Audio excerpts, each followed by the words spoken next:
Welcome to my channel. तो friends, आज की क्लास में हम पढ़ेंगे क्लास 8 के चैप्टर नंबर 7 के एक्सरसाइज 7.3। सो फ्रेंड्स, ये एक्सरसाइज 7.3 के फॉर्मूलाज है। ठीक है, ये वाली एक्सरसाइज करने के लिए हमें इन फॉर्मूला को जो है वो याद करना पड़ेगा। आप भी इसको अच्छे से देख लीजिए। ठीक है फ्रेंड्स, आपने इसका स्क्रीनशॉट ले लिया होगा। अब देखिए फ्रेंड्स, इसको हम समझते हैं। सरल ब्याज। तो सरल ब्याज क्या होता है? किसी को दी गई राशि पर अतिरिक्त धन लेना सरल ब्याज कहलाता है। तो क्या हुआ, ये किसी को दी गई राशि पर, मतलब कि एक बात समझो, जैसे कि गांव में होता है, किसी से पैसे उधार लेता है तो उस पे जब वो पैसे उन्हें वापस करता है कुछ सालों के बाद, तो ब्याज के साथ वो पैसे उन्हें वापस करता है। मतलब कि किसी ने हमसे 100 रुपये उधार लिए, ठीक है, 100 रुपये उधार लिए, और वो कह रहा है कि हाँ मैं तुम्हें 1 साल बाद ये पैसे लौटा दूंगा। बट जब वो हमें वो 1 साल बाद ये पैसे लौटागा तो 10 रुपये के ब्याज के साथ वो हमें ये पैसे लौटागा। मतलब कि हमने उस पर 100 रुपये दिए तो उस पर 10 रुपये का ब्याज लगा दिया।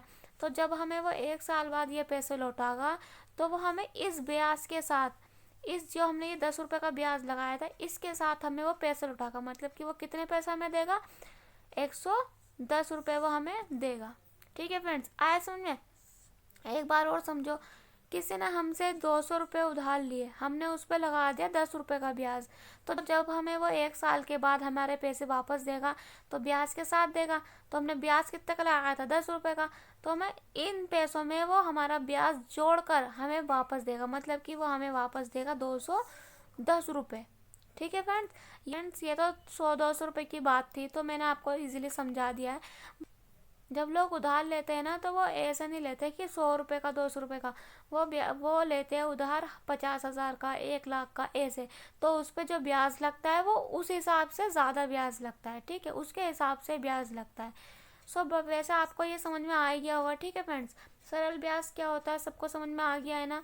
किसी को कोई प्रॉब्लम तो नहीं है फ्रेंड्स? नहीं होनी चाहिए। अगर आपको हो भी रही है फ्रेंड्स कोई प्रॉब्लम, सो आप मुझे कमेंट सेक्शन में बता सकते हैं, या अगर आप फैमिली मेम्बर से किसी से पूछोगे ना कि ब्याज क्या होता है तो वो आपको अच्छे से एक्सप्लेन कर सकते हैं। ठीक है फ्रेंड्स, चलो आगे बढ़ते हैं। सरल ब्याज। तो सरल ब्याज का फॉर्मूला क्या होता है? मूलधन गुणा दर गुणा समय डिवाइड बाय 100। ठीक है फ्रेंड्स, इसको हम इस तरीके से भी लिख सकते हैं शॉर्ट फॉर्म में, SI इक्वल टू P गुणा R गुणा T डिवाइड बाय 100। मूलधन को बोलेंगे P, दर को बोलेंगे R, और समय को बोलेंगे T। ठीक है। मिश्रित धन का फॉर्मूला होता है मूलधन प्लस ब्याज। जब हमें मिश्रित धन निकालना हो तो हम मूलधन को, ब्याज को, दोनों को क्या करेंगे? प्लस कर देंगे। ठीक है, इसको हम शॉर्ट फॉर्म में इस तरीके से लिख सकते हैं, A equal to P plus SI। P मतलब कि मूलधन और SI मतलब कि ब्याज। अब आते हैं चक्रवृद्धि ब्याज। अब चक्रवृद्धि ब्याज क्या होता है? आपको सरल ब्याज समझ में आ गया। ठीक है, अब चक्रवृद्धि ब्याज समझो। देखो चक्रवृद्धि ब्याज क्या होता है? रकम समय पर ना लौटाने पर जमा ब्याज पर भी ब्याज लेकर रकम वसूल करना चक्रवृद्धि ब्याज कहलाता है। ठीक है फ्रेंड, मतलब कि फ्रेंड्स देखो यहाँ पर समझो, किसी ने हमसे पैसे उधार लिए 100 रुपये, ठीक है, उस पर ब्याज कितना लगाया हमने? 10 रुपये का। और ये जो हमने उसको उधार दिए पैसे, वो दिए हैं 1 साल के लिए। ठीक है, मतलब कि 1 साल में उसे हमारे पैसे वापस करने हैं ब्याज के साथ। मतलब कि जब वो हमें पैसे वापस करेगा तो हमें पैसे वापस करेगा वो 110 रुपये। ठीक है, कितने साल में? 1 साल में।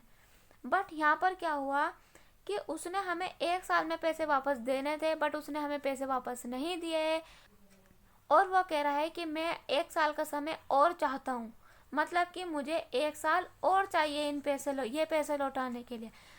तो हम क्या करेंगे? उसे 1 साल दे देंगे, लेकिन उस पर भी हम एक्स्ट्रा ब्याज लगाएंगे। मतलब कि देखो यहाँ पे पढ़ा था हमने, लौटाने पर जमा ब्याज पर भी ब्याज लेकर।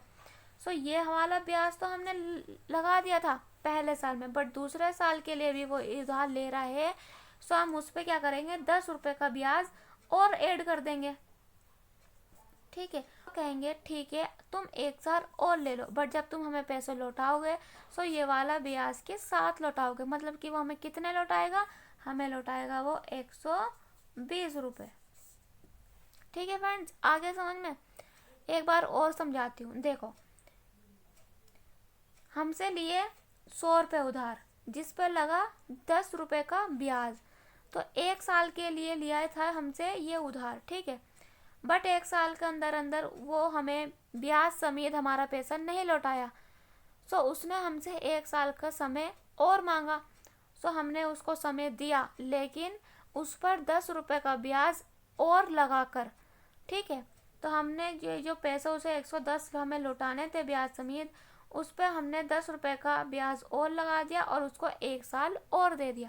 हमें वो अपना टाइम पूरा होने के बाद पैसे लौटागा तो वो हमें 120 रुपये देगा, ठीक है फ्रेंड्स। आगे समझ में? चलो ठीक है फ्रेंड्स, आगे आप सभी को चक्रवृद्धि ब्याज समझ में।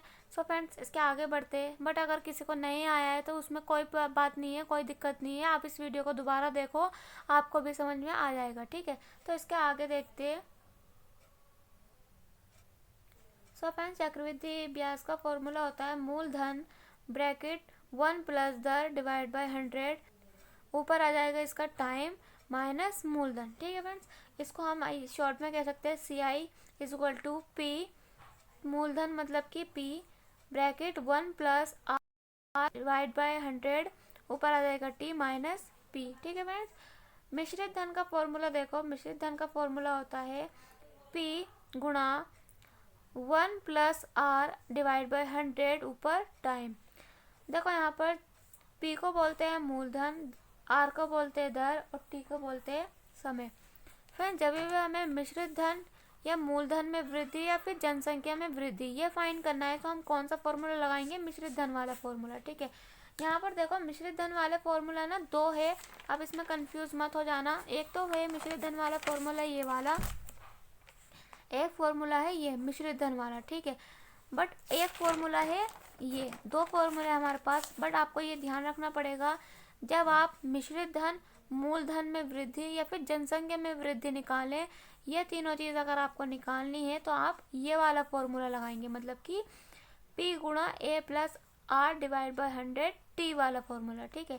लेकिन जब आपको नॉर्मली मिश्रित धन निकालना है तो आप पीछे वाला फॉर्मूला लगा सकते हो, ठीक है। जनसंख्या ह्रास होने पर मशीन का मूल्य अथवा जनसंख्या, तो इसका फॉर्मूला होता है ये वाला P bracket 1 minus R divide by 100 ऊपर T, ठीक है। फ्रेंड देखो मूल्य और जनसंख्या में जब हमारे पास कमी होगी ना, मतलब कि हानि होगी, तो हम ये वाला फॉर्मूला लगाएंगे जिसमें हमारे पास माइनस है, ठीक है फ्रेंड्स। आए समझ में?